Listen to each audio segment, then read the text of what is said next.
Hi, everybody, and welcome to the Fundamentalists podcast. My name is Elliott Morgan, and I'm here with Dr. Peter Rollins. Dr. Peter Rollins, how are you doing today? I'm doing very. I like the fact that you always call me Dr. Peter Rollins. I love You're it. the I think only it's person who does that. It's a fun, it's a nice, for people who've never heard the podcast, it's like, oh, who is this doc? And it makes you sound like an expert, which you are. So it's okay, well, not a medical doctor. Yeah, in Europe they just don't use the title very much. Really? They just don't really use it very much. I think probably in America too. I don't know. I don't think so. I mean, I think it's kind of, isn't that one of those things? It's like you do it, so then you can, when people do notice, you can be like, oh, yeah. So false humility. Yeah, that's good. I don't use it. I actually prefer just to, I can see your bonsai tree sticking out. Oh, yeah, I just bought it. It's very nice looking, yeah. I came from Florida, your neck of the woods. Were we living together when you were taking care of a bonsai tree? Or? Yeah, it didn't last long. That didn't last long They're hard to look after, you know, and then indoor, they don't do well indoors. Even the indoor ones don't do well indoors. Have you named it? No, not yet, actually. It's really beautiful. It's a really nice one. I love bonsai trees, but yeah, I've had a few, and they last a year, and then they go. It's hard, but it should last for should last as long as a real tree, you know. Yeah. So well, hopefully. Best of luck. Yeah. Y'all, today we're doing an episode on happiness. Get ready. This is going to be a fun journey down memory lane, I guess, from when we all used to remember such an idea of happiness. And we've talked about happiness in general before. I think we tend to do it with a slightly sardonic tone, a slightly ironic tone. And this particular episode, we are doing this in the morning as well. So this is going to be a slightly chilled out episode, maybe not as high energy as you're used to us from, because we're very high energy crazy. Usually. Yeah, crazy. Get crazy. ready. We're coming for you. But happiness, that is such an elusive, fickle little bitch, isn't it? What do you think about it? Yeah, well, okay. I tried talking as much as I could because Pete was like, I got to get my head together on this one. And I was like, don't worry, I'll talk for a while so you can think of something. Yeah, listen, you did it well. No one will notice. It's perfect. We can talk about Movie Game 2. Which it will either still be available for being backed by the time this airs, or it won't be, but either way it should be available either now or some months from now when we actually get everything produced, and that made you think about contradiction and all that fun stuff. It's okay now. Let's dive in. What do you got? Good. Okay, so I'll do my little spiel and then we'll see where it goes. I can't wait. I love your spiel so much. Well, this was on my mind because I did a lecture on this yesterday. It's on YouTube if anybody wants to look at it. It's called Against Happiness. How good does his hair look, by the way, if you're watching? Oh, yeah. I got my hair cut. I did. Even though there's no point in getting my hair cut because I don't go out, I decided to clean myself up. Yeah, you look nice. Yeah, Johnny was in good form. Did it make you happy? No. Okay. No, good. And that's a good thing. So I was thinking about this because I was watching some people on some Instagram stuff, and people who are very happy and present a lot of happiness. I was thinking about this because people ask, can you really be happy or for a long period of time? Is it really possible? And actually, I think it is. I think it's possible to be happy and happy for prolonged periods of time. But in psychoanalysis, happiness is a category of fools, right? To be happy is to compromise something. Sure. And so in psychoanalysis, there's this notion that you can be happy or you can not compromise your desire. Sure. You can't have both. And so I did a talk on that. And the idea is this. There's a Jewish parable, I think, captures this, about two guys who are arguing over some passages in the Torah, and they can't agree on what they mean, and they've been arguing for 20 years. And God gets so pissed off with this. He gets so impatient. He eventually says, I'm going to go down and I'm going to tell them what it means. So the two rabbis are in a park, and they're arguing, and God parts the clouds and says to the rabbis, I've listened to you guys argue for 20 years. This is getting too much. I'll tell you what the passage means. And the two rabbis turn to God and say, what right have you to come down here and tell us what it means? Clear off to heaven, let us argue about it, right? So in psychoanalytic terms, it's very fun. It's a great old there's loads of old Jewish parables that are have that same structure. Right. Really, really nice. They're the first comedy writers. Yeah, it's got a beautiful comedic kind of dimension to it. And so one way to understand the parable is that God is a symbol of happiness. The Torah, I don't want to get too deep because, we'll get as deep as we want. Why not? Yeah, why not? Right. The Torah represents language, what's called a signifying chain in psychoanalysis. So it's a bunch of meanings, a bunch of signifiers, and the rabbis can be seen to signify the subject, right? So if you in terms of signifying change, so the Torah, it's like as human beings, we're born into language. Just like these rabbis define themselves in relation to the Torah, right? They're both rabbis. They both embrace this discourse. But the signifiers create contradictions. They've got different interpretations. They argue and they fight about it. And then God comes in to reconcile the contradiction, to say there is no contradiction. Here is the meaning. In other words, happiness always comes in to quieten down our symptoms, right? The symptom is a contradiction in our lives. And so happiness comes in, tries to get rid of the contradictions in our lives. And in the parable, the two rabbis refuse happiness. And instead, they choose the contradiction of desire. And so to nail this down, then, we all, in terms of the unconscious, we talked about the unconscious before. One of the best ways to think about the unconscious is it's the language that is spoken within our speech. And we talked about that, I think, last week and the week before. Pops up. Rears its head. So it's like when I'm speaking, I'm saying one thing, but also something else is being carried along in the meaning. I'm saying to somebody, I think you should break up with a person. And maybe you're wanting to break up with some part of your life in your relationship or your job or something like that. So the second meaning is held within the first. And happiness is the attempt to avoid confronting the fact that our desire is conflictual, that we have multiple desires. We may have desire to love someone and we hate them, to be with someone and not to be with them, to go out and to stay in. So we often do drugs and do okay, well, now you're just diving in. Now you're just throwing out outlandish things. Yeah. But we often do a lot of things to try to avoid the contradiction of our desire, to try to find happiness, to find that peace. And the funny thing is, addiction means addiction, which means without speech. Oh. So whenever someone is addicted to something, like alcoholism, it brings them outside the symbolic, outside the realm of signifiers. So you're not addicted to alcohol or drugs or whatever you do if you're not using it to escape diction, to escape the symbolic, to escape language. But if you have to escape the contradiction of your own desire, then it's addiction, right? You're addicted to something. So addiction, it's solving a problem. Yeah. So happiness is connected to addiction of some kind. Happiness is a desire to tame that fight. But here's the thing in psychoanalysis is actually we should listen to our contradictions. They're productive. So for the two rabbis, it's productive of friendship. They're fighting every day, so they're always relating and hanging out. It's productive of knowledge. They learn from each other through the argumentation.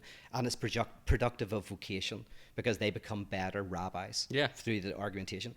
So by not compromising their desire and telling happiness to leave, they are probably in a more productive and potentially interesting place. Are you using happiness in exchange with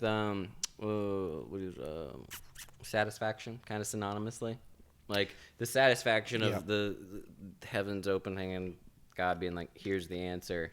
Wholeness, completeness, satisfaction. Yeah, all of the above. Right. Yeah. It's like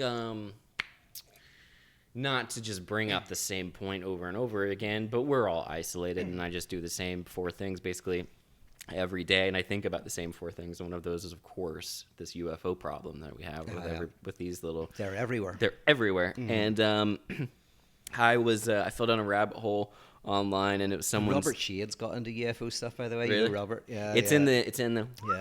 Yeah. Well, literally, it's in the... But it's multidimensional. But where was I going with this? Oh, it was about how they probably will never do a big... reveal. Like there'll probably never be a big moment where the government is like, hey, there's aliens. Yeah. It's just going to keep becoming more and more. Am I going to see one in the shop, like in a shop one day, just buying something? Is that going to be very gradual like that? They're going to pop down and they're going to actually go, Pete, this is what the meaning of Hegel was. And you're going to be like, no, get out of here. I'm going to keep arguing so you can get that satisfaction. But I was thinking about it and I was like, oh yeah, if they never, like, I don't want there to be some, if we find out that aliens are real, and I know we differ on this, but listen, If we find out aliens are real, I'm going to be so happy for like a day. And then I'm going to be like, it's going to be over as quick as it comes. And I don't want them to do a big thing. I want to always kind of wonder if it's out there, even though I would be happy for a moment if it found out that they were real. Oh, yes. So in other words... There's a link here. Yes, that's very good. Very loose. But that's a good link. Yeah, you get enjoyment from the not having the knowledge, right? Yeah. Yes, and that's true. So pleasure is having something. Enjoyment is the pleasure of not having that. The kind of the positive feeling of not having. There you go. Yes, UFOs give you a certain access to mystery. In a secular world, UFOs give you an access to maybe a mystery that you don't otherwise have. Big other. Yeah. That mystery smell got into this cup. The disgusting smell? Oh, there's this disgusting smell in my apartment. I don't know what it is. And it's in the cup. Yeah, it's in the cup as if you poured it into the cup. Like if you had a bottle of the smell and you poured it in here. I'm wondering if I think what it is it's the ice from the freezer. I think the smell reached the freezer. Mine smells fine. Smell my drink, Okay. Pete. Yeah, Since we're on the subject of happiness. Oh, God. Right? Like it's bad. Yeah, no, there's something wrong with that. Okay. Yeah, you should pour yourself a new one. All right, well, can you vamp on happiness while Yeah, I'll do that. I don't know what part to...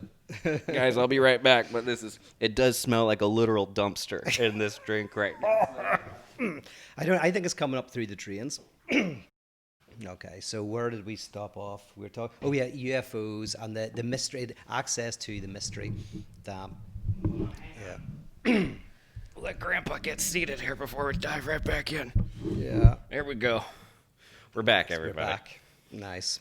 I tried to keep going while you were getting a drink, but I just was... It was like watching the training wheels get taken off and it just eats dirt immediately. But truly it's good because I start paying attention more to whether you can keep riffing than what you're actually saying. So it's for the best because I want to hear what you're saying as well. Yeah.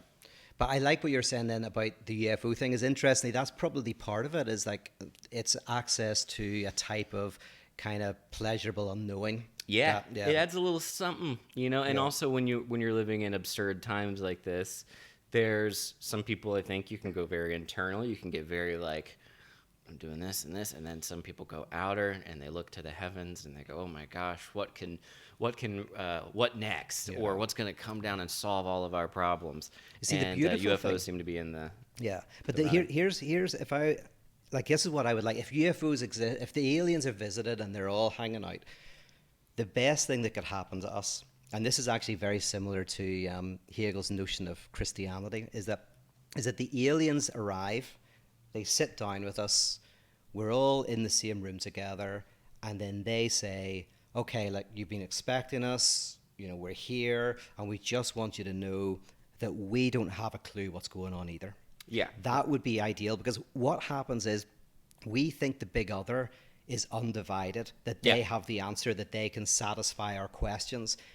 So when we discover that the big other is also divided, the big other also doesn't have the answers, then we become more satisfied in our own unknowing. So for example, it's not just us. Okay. Yes. So my ultimate, they would be Hegelian aliens who would arrive on Earth. Hegelians? Hegelian aliens. What did I say? No, you said Hegelian aliens. I'm combining them. Oh, yeah. Hegelians.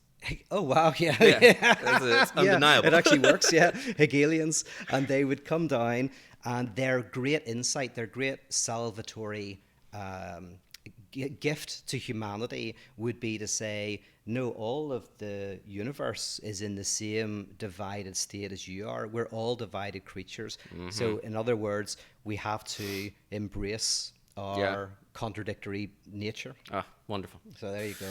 Well, back to happiness though. Now, Yeah. so where does this? So you got the happiness, you got the desire. You don't want to lose one or the other. You want to be happy, but you also want to constantly be pining, constantly be working towards something. What do you do? What's the solution? Do you throw away your happiness the moment it pops up? Do you say, oh no, can't get too satisfied? This reminds me, we're going to do a future episode, folks, on a band called Weezer, all right? And I'm going to walk through. It's going to be a very me-centered episode. I was going to say we're going to lose people, but we're probably going to lose more people doing things on Hegel than on Weezer. Who could tell? But Rivers, when he was writing an album called Make Believe, it was coming off doing a bunch of albums. He was in a bad place, and the producer Rick Rubin recommended he try meditation, and Rivers was concerned that if he meditated, he would lose that rock star quality about him that I guess he thinks he had or has. And he would lose his edge, essentially, and it would make his career, him becoming more inwardly peaceful, would destroy his ability to create good pop rock music. Yeah. And I think that there's there's a connection there. I mean, I've experienced in stand-up comedy that I run out of material very quickly when I'm doing great in life. It's so boring.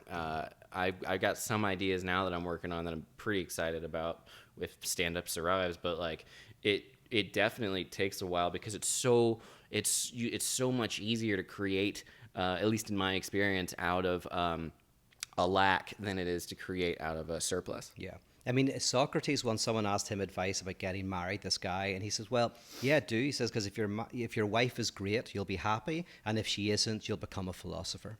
That's great. That's I really like that. So, yeah, here, by the way, on this meditation, let's go that direction for a second, and then, which is connected to the happiness, is interestingly, in psychoanalysis, you can never meditate your way to the unconscious. Yeah. And the reason why you can never meditate your way to the unconscious is because the unconscious isn't deep within you that you can shine a spotlight. It's what's on the surface, always in the speech. So I do think meditation is more closely connected with happiness and with calmness, and that's kind of cool. But confronting the unconscious is the opposite. It's confronting the fact that you are the two rabbis arguing. It's confronting the fact that there are contradictory things going on in your everyday speech that you have to reconcile yourself to. So if meditation can bring a contentment and a peace by kind of going deeper, becoming higher consciousness, right? By improving your consciousness, the contentment that comes from encountering the unconscious is a contentment that comes with enjoying the fact that there is always something that disturbs your consciousness. There's always another desire speaking in your dreams, in your slips of the tongue, speaking in the words that you use. I love it. Yeah, it reminds me of the late James Hillman wrote an essay called Peaks and Veils, in which he talked about sort of the different directions that things like analysis and things like life coaching and more topical treatments have evolved. And basically, if you go to an analyst and they want to examine you, they want to dive into these things, they will probably not emphasize things like meditation. They will probably not emphasize things like that. And if you go to the spiritual guru, the life coach, the meditation person, they're going to go, why are you diving into the analysis? Why are you doing this sort of drudging up all these dark things when you can just simply meditate? And both of them sort of side eye the other. I think that you can do both and have a great time and just see what happens. But it is interesting that it's people I think of self-help and they think of becoming happy as this linear causal thing that you can plan for, and you can go, why am I not happy? This, and this. What can I do here? I can do this. I can make a schedule. I can become more blah, blah, blah. All that stuff is great, but it doesn't get to the deeper issues of stuff. However, sometimes the deeper issues of stuff aren't what you need in that moment. Yeah. Sometimes I just need to have a more robust calendar to get me over the goalposts so I can then get back to the hard work of self-reflection and figuring out what's going on. No, absolutely. But here's the counter to this, right? This is my worry, but this is an empirical worry, so we can test it to a certain extent, is that if psychoanalysis is right, that that we are a type of there's a double inscription in our language. There is a type of unconscious destabilizing. There is a contradiction at the heart of being, right? I mean, it has to be. Yeah, I think so. But if it is, let's say if it isn't, right? If it isn't right, then meditation and kind of like addiction, which means things that you do to take you out of the symbolic into the imaginary. So when you take Molly or whatever, you kind of it goes into a type of pre-symbolic, but you really just go there. That's all you want. You want to escape the contradictions. Sometimes you want a Big Mac. Right. Yeah, exactly. But if psychoanalysis is right, then if you become addicted, as in if you really push that line, what will happen is a return of the repressed. You will, and this sounds paradoxical, but you'll find that violence erupts within peace movements that are all about loving everybody, being tolerant of everybody, will start to take on the texture of the most intolerant and violent kind of communities. And you'll see it arising. Because in psychoanalysis, the only way to stop war, to stop the return of the repressed in a negative way, is to come to peace with your own conflict. If you try to silence the conflict, it kind of becomes an uber violence. Yeah. So yeah, that's the worry. Dude, I'm gonna be straight up with you, man. This year has. We've talked about this a little bit. I wasn't on a podcast, but how I'll kind of. I tend to operate with a certain like sincere malleability in certain things that I think and believe, and I think maybe at times it makes me come off flaky or like I'm not thinking about these things, but I truly do enjoy a certain amount of just like maybe this, maybe that. We'll see what Whoever's paying you the most money. Exactly. And God, it's a competition right now. It's like everybody back off. I got too much, but what was I saying? You were going to say about I was saying about how that if you go fully into this tolerance, you become intolerant. Yeah. I mean, you probably know where I'm going with this. Yeah. Been, I try to speak in very abstract ways, but let's bring it to concrete. You speak in abstract ways that you know are unconsciously going to make me go, okay, there it is. Yeah. Basically, my pendulum politically swings pretty to the left, but man, people who really, really, really project their shit onto the other side, it really I hate how universal it is. Like, I do wish one team I felt like maybe did it less, but like I don't know, I've just seen the people who have espoused the most peaceful doctrines and the most peaceful ideologies have, in my experience, and I've seen this year, a darkness, a very, very, very pervasive, sad darkness, and it's scary. It's and it's sad. So basically the main, for neurotic anyway, the main kind of aim of psychoanalysis is to help someone confront the violences and contradictions that they are, because otherwise they erupt in hatred of others or hatred of a dimension of yourself, which is usually projected onto another. Or all of these, it's just, it goes crazy. It's like me and what's his name? That guy I hate. There's so many of them. Let me get out the list. Hold on, I have a note actually. So, it's most of your friends. Mostly my friends. Yeah. I know, dude. I was thinking about that. The phrase, you know, that thing where people are like, "If you don't like me at my worst, you don't deserve me at my best," or "If you don't like me at my saddest, you don't deserve me at my happiest." So there's like a Marilyn Monroe thing. That's the biggest bullshit phrase that I've ever heard in my life. Because for starters, it is so much easier for me to be friends with my friends when they're going through rough times. When they start going through good times, it's a pain in the ass. It's horrible. And I've been on the reverse. I hate to see my friends succeed. Oh my God! And you know the amount of friends I used to have when I was sad? Oh my God, it was amazing. When now that I'm less sad, they're dropping like flies. It's crazy. So it's I was having fun with it. Jared Kushner is who I was thinking of. The level of vitriol that I have for that man, is not healthy.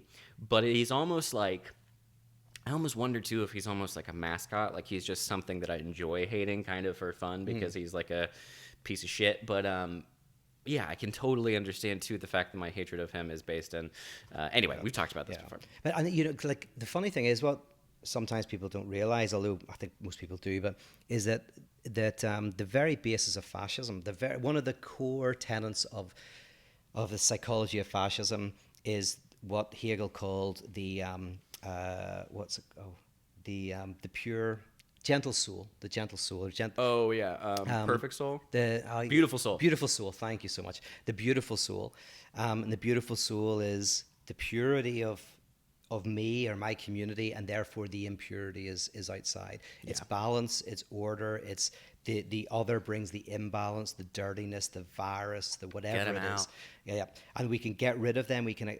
It's always outside of us that we can, or inside the social body, like a cancer that we can cut out of us, and that is kind of at the core of, like, there's a dimension of happiness in that. There's a dimension of going, I can get rid of the contradictions. They're not within me.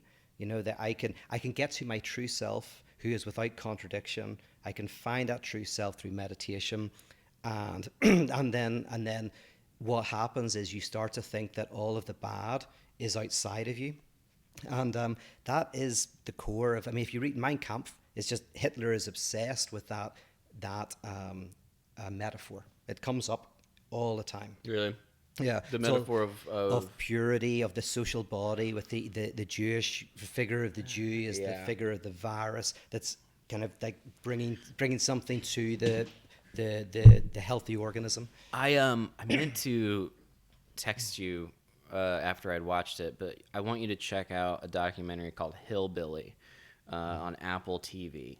And it is so interesting because it basically is like Appalachian Mountain people, a documentary about them. And I related to it because my family is quote unquote Southern. And I've always found it interesting that when you are joking around with your friends and you want to say something that's like overtly dumb, you'll use a Southern accent. Like you'll just be like, well, that's what I guess, and then it's a clue for, and everyone knows what it means. Yeah, it's funny because I laugh as soon as you do it. So that shows that it's a symbol that, like, well, as a non-American, I know. It's not, it's funny. It's it's funny to talk that way. But this documentary was going through sort of like a montage of all the ways that pop culture has instilled in us that to have a Southern accent, to be from specifically the Appalachian Mountains or be a hillbilly means that you're kind of an idiot and you're dirty and you're sexually promiscuous. And they were going through all the old cartoons and like to just every sitcoms and every media that you can find. They basically have done this, and so it was a super interesting documentary because it revealed. I was like, oh yeah, it is.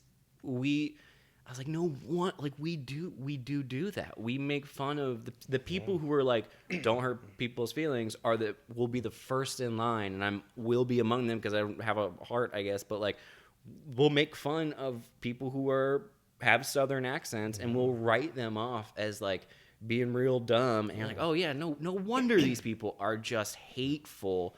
Or not hateful, but at least very exhausted by quote unquote liberal elites and coastal. And you'll find, like, at any time, generally in an unhealthy society, there will be an acceptable group of people to hate, and it will even be said to you that it's a loving thing to hate them. So it's a weird double think. It's like Orwellian double think. There'll be a group will be picked out. It's acceptable to hate them, and not even acceptable to hate them.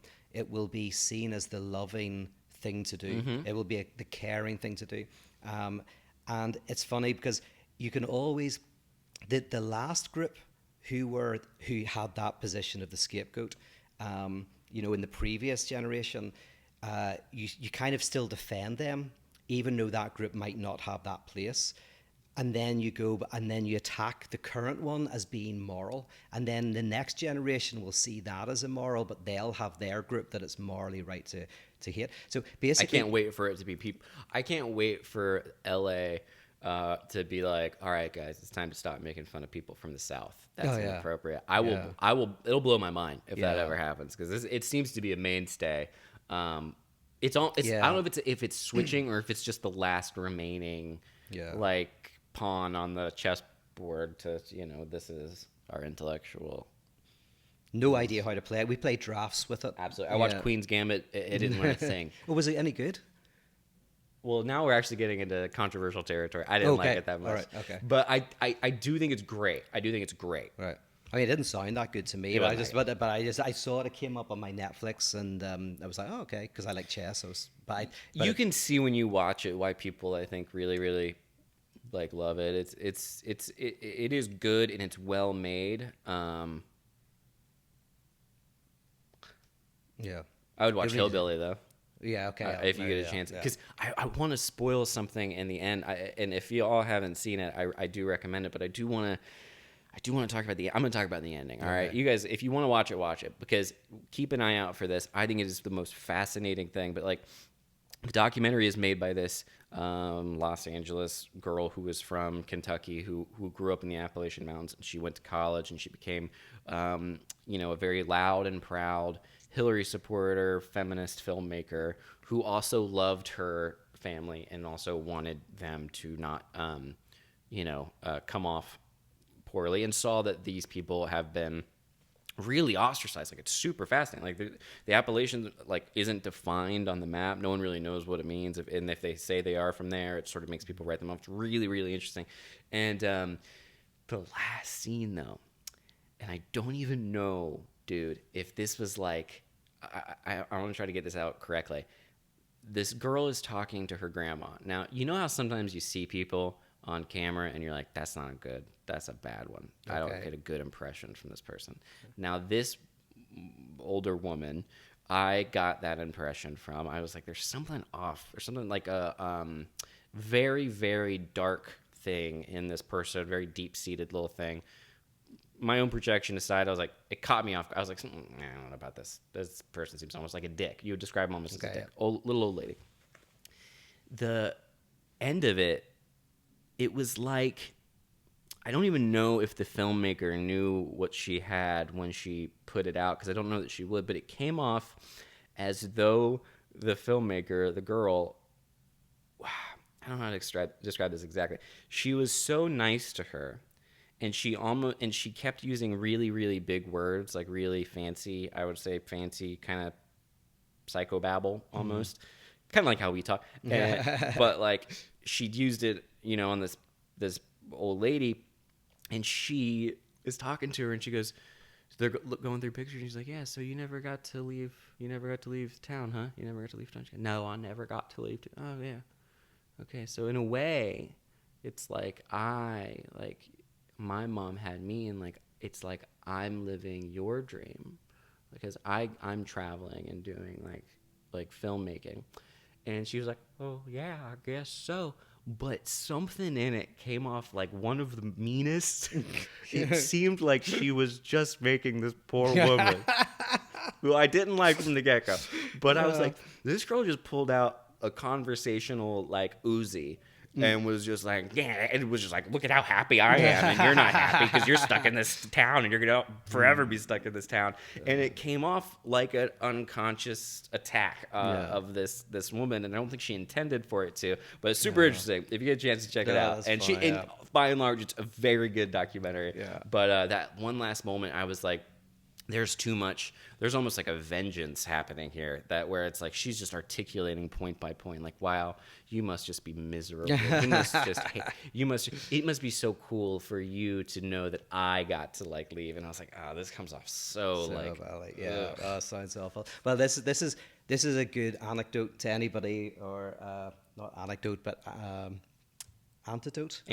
That's what I wanted to say to anybody who kind of comes across like that, because in psychoanalysis, it's great if someone's happy, and you go, great, but it's the category of fools. So Slavoj Žižek says, happiness is the category of a fool. You can just get by, you silence your contradictory desires, you go along life, you try to fulfill your dreams. But there are some people who often are forced into it, but to confront the contradiction that they are, to realize that that actually the meat and the enjoyment of life is in the struggle of life and in the contradiction itself. And that's not a happy place to be, but it's a much deeper and more interesting place to be. So let people be happy. I see it on Instagram. Lots of people I know are happy, and that's fantastic. But it's a pain in the ass. Yeah. It is a pain in the ass. And it happens to us all at times. There's times in our lives where things are just nice and happy, but the real meat of life is whenever you do what Lacan says. He says, don't compromise your desire, which partly means don't silence one part of your desire. Realize that you love and hate, that you want to stay and go. Realize that you want to speak and stay silent. Realize this, and let that argument manifest in your life and be productive in your existence. And it will sometimes lead to pain, and you'll do difficult things, but it will also lead to a greater experience of depth. Oh, it's beautiful. Yeah, I love that. What a good little moral here on the Fundamentalists podcast, which you can subscribe to on iTunes as well as Spotify, as well as over here at youtube.com/Elliott Morgan. If you would like to know more about Pete, you can go to patreon.com/Peter Rollins. And if you would like a game that will actually incite a contradiction within you, check out Movie Game. What are your thoughts there, Pete? I wanted to say, so I was doing this. Do you know how much money yesterday. I had to pay him to get him to talk about this? Took a lot. Well, so movie. I just realized it's a really nice analogy for this kind of idea. So the fact that you can kind of like take a synopsis that is actually the amalgamation of two different movies, and you bring them together. That's a perfect example of a symptom. That is it. Like movie is a perfect analogy for what a symptom is. And the fact that it's an enjoyable game, that you have fun with it, is the idea of enjoying the contradiction. And what the psychoanalysis is called enjoying your symptom, where instead of trying to get rid of your contradictions, you enjoy them, they become productive. Thank you, man. So there you go. That's so nice. That's honestly, you just gave words to what I've been trying for a year and a half to put words to about why Movie Game works. I know it's something, but I can't figure out what it is. And it is exactly that. And the satisfaction of your brain, even if it's just on like a neuro pathway way of combining the titles, really does work very well. That's how come, we do and this is probably more information than people need, but in the Valley Folk, you sometimes you operate from we have an underdog persona and stuff. Yeah. But I think describing movie game that way, I think also helps me understand when I look at movie game and I go, okay, this is actually like, I believe $1 million idea. I think Joe came up with something incredibly genius, and I think it functions in a way that's like so anyone can enjoy it, even if you don't know movies very well. And I'm truly not trying to pitch it. I'm just trying to explain why I do think it is a quote $1 million idea. And so for me, when all this stuff is happening or promoting it, I'm always just like, yeah, it still needs to take off. It still needs to take off, and I think it will. I think it will take production and getting it off the board. But I'm confident that it has legs because it functions that way. It does make your the two contradictory things come together. You hear one part, you hear the other part. You know that the title works together in some way. It's wonderful. Yeah, and it's the enjoyable. By the way, do you know any in your head right now you could do to me? I have that over there if you need to look. Do you have deck? Yeah, the deck underneath the banana holder. It's over there. I'll get it. No, I'm not. I can watch this. Okay. Watch this, Pete. Now, knowing that I don't know any pop culture, so unless it's Jaws and Coldplay, I'm after a soldier's 3 bros are killed in combat, a World War II captain leads his men behind the lines of the Shimmer, only to be confronted by a super weird zombie bear and a freaky Slender Man thing. Right. So it's awakening. Arrival. No, it's awakening. It's. You're close, but you're off. I know the movie because they go into the alien area, and what's that called? So the second half is called Awakening. Close. It's not Awakening. I know why you're thinking that, but you're right there. Oh, it's and the first part I was thinking of. So World War II movie. There's that one where they land on the beaches at the very beginning. Mm-hmm. And one of the most brutal scenes of all time. Yeah, I know it, and it's Steven Spielberg directed it, and it's Saving Private Ryan Annihilation. There you go. Saving Private Ryan Annihilation. See, it works, right? Wow, I got there. I did it. And right in the middle, you actually sounded like the zombie bear from the movie. Have you guys seen Annihilation? That's a crazy movie. Yeah. Oh, that's very good. It's satisfying from top to bottom. There's nothing not satisfying about it. So anyway, So this whole episode is for people who want to feel superior when their friends are really happy. There you go. You can feel they go like, oh, you've chosen happiness. That's great. That's the category of fools. You haven't yet had the courage to confront the contradiction of your desire. Yeah, like you're happy. You're just happy because you're just not as strong and cool as the rest of us are. Because you're going around gallivanting and being all hunky dory. I don't know, man. I just get happy and then I find something to be angry about. That's my trick out of it. Yeah. And it could be anything. It could be that somebody cuts me off in traffic, somebody says something online, something really innocuous, and I just get super pissed off at them and I scream and I scream and I scream. Well, see, that's the thing. Maybe I've just muted. I think I've just been muted this year. I've muted my entire psyche into now I'm a 4 instead of a 52. What's a 4? Volume. Right. Yeah. I should have said that. Yeah. But see, because here's the thing. Like, the thing is, you are in a good place, right? Life has been, I think it's like, so. I'm very lucky. Yes. However, and the big however is the unconscious is always there. What? Yes. Yeah. However, a big disaster is coming. The disaster's already here. So there's an idea Winnicott talks about of the fear of breakdown. So some people are terrified of a breakdown. So they're terrified of a breakup because they feel they're going to fall apart, or they're terrified of losing their job, or they go to sleep and there's a terror of a possible loss of all self, right?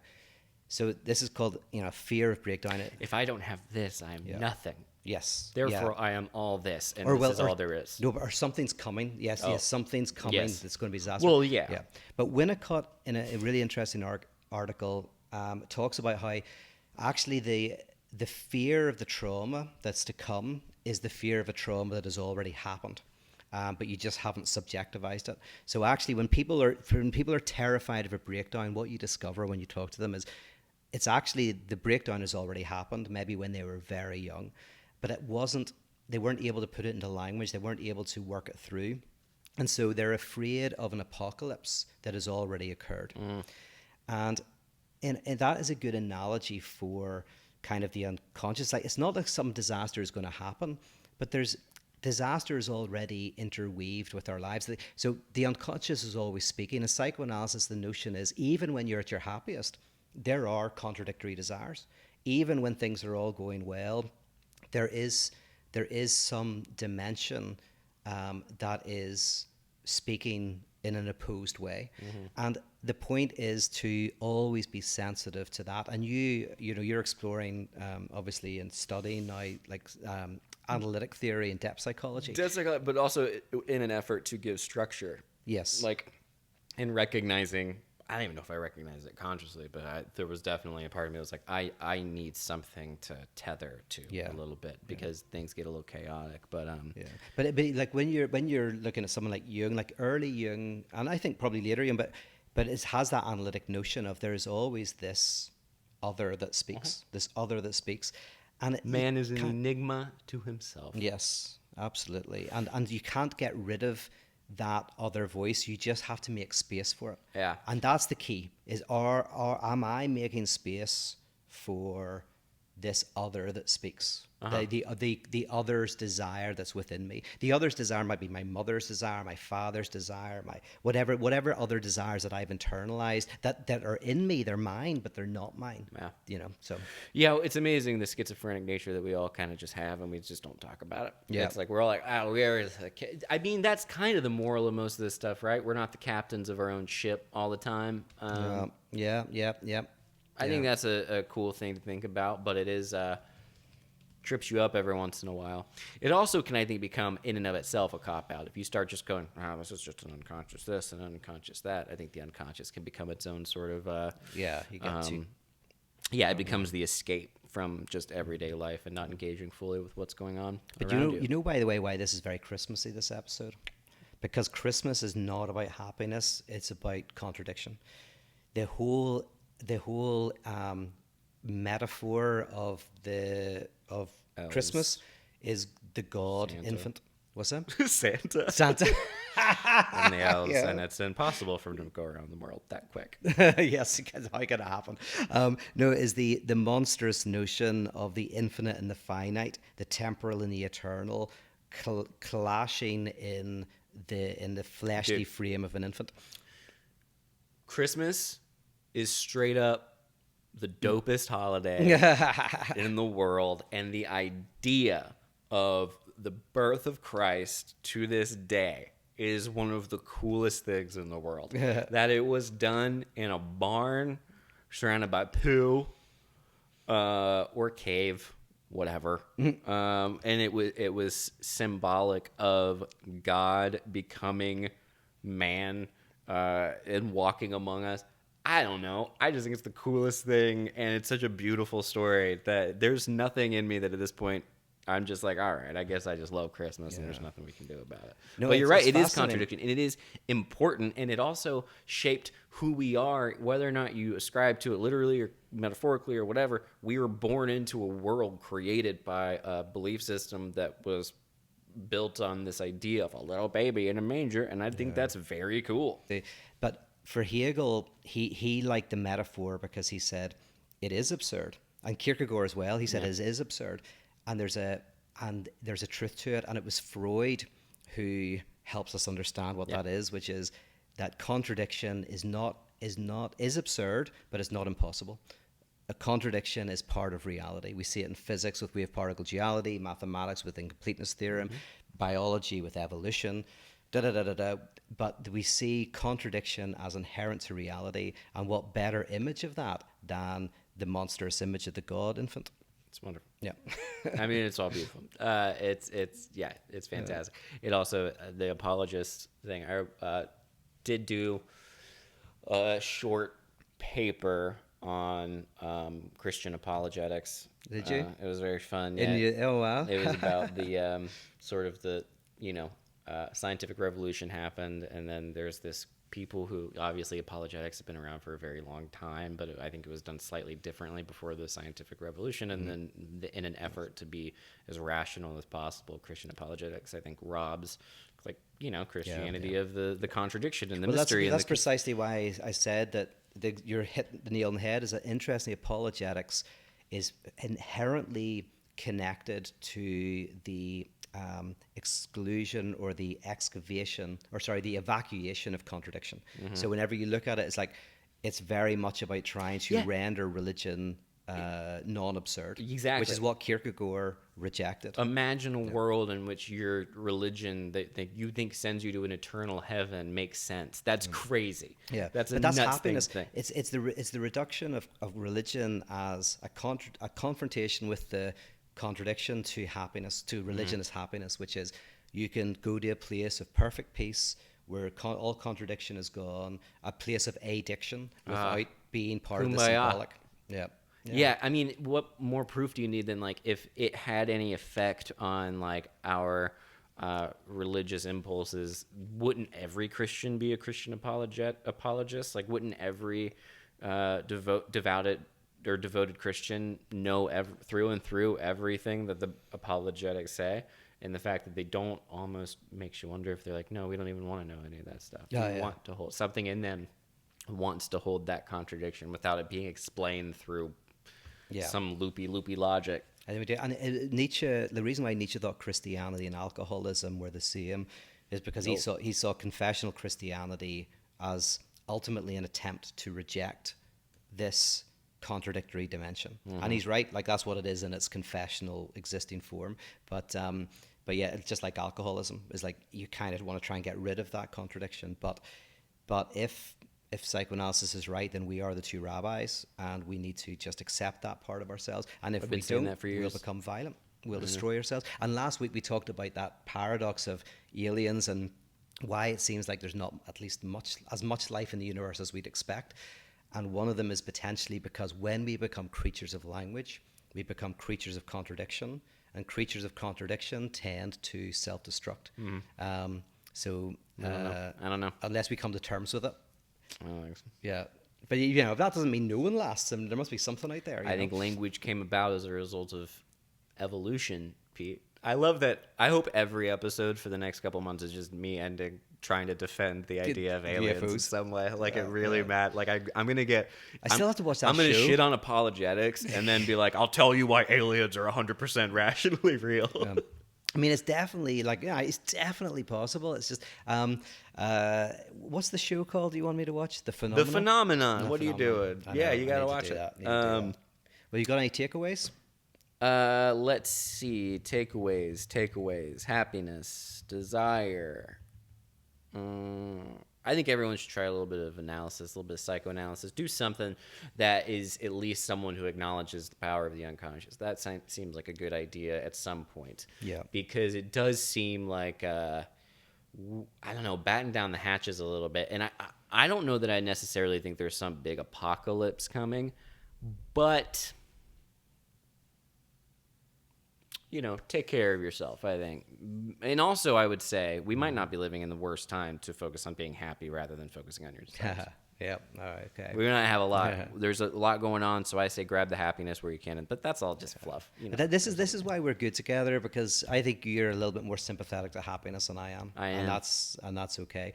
But my takeaway would be that there are therapies that are designed to help optimize your life, to help you achieve your dreams, to help you be able to grasp what you want. And then there is a type of analysis that is designed to not optimize your life, but rather to confront you with the contradictions that you are. Mm-hmm. And I think that is potentially a good thing to do. And you have to go like 3 times a week, and it costs like $200 a session. So, and you have to sit on a couch, and you can't make eye contact with them. Or you can listen to the Fundamentalists. You can listen to transference happens. Oh God! Yeah, you can do it. But the expensive way is expensive. But it's like it's the most expensive therapy you could possibly do. Oh, you know that? I've got a tip for you. If you want to do it. You can do it anywhere in the world now. I thought you were about to plug your own Patreon. It could have been a really smart move. You could sign up to my triple diamond level. Yeah, exactly. Your enlightenment level. Here's the trick. But it's like, because you can do analysis obviously on Zoom and stuff, and especially with COVID, actually you could find an analyst somewhere that's in a cheap part of the world who is half the price of someone in a major city like LA and New York. And you can get analysis with someone who's just as good, world class, for a third of the price. Yeah, and you know what? I would add to that, because I think it presupposes. Here's the pitch for it. I don't think we ever really pitched doing psychoanalysis. It's the first time ever. It's just because you made a joke about it. I thought I would. Yeah, but I would say that there is something, whether or not it's strict psychoanalysis, I personally don't really care, but I do think that you should be very careful about who you choose. But there is a series of discoveries that can happen about the way you operate in the world that, on a purely I guess not entertainment, that's too loose of a word, not satisfaction, but it's really juicy. It's really fun to be able to treat yourself as a subject in a world rather than just being constantly bombarded by everything. And I think there's a lot of value in being like, oh, this is why I do that. Okay. Whoa, crazy. Oh, I do remember that. Oh, that is nuts. Oh my God, I didn't know that. I haven't thought about it. Yeah, so it's all really good internal work. Yeah. So in a nutshell, don't settle for happiness. Go for your desire. Mm-hmm. That's the key. And in that parable I told at the beginning, the interesting thing is it's a critique of the religious notion of God, but it's also a religious parable. So there's this really interesting thing of this rejection of happiness, I think, is at the core of, you find it as a secret core within the Jewish kind of faith and other faiths and whatever. But yes, don't settle for happiness. Embrace your unspeakable passion in its contradictory form. Yeah, oh God, if you start getting too happy, God bless you. That's it. Yeah, all right, that's us. Merry Christmas. Bye, guys. Merry Christmas.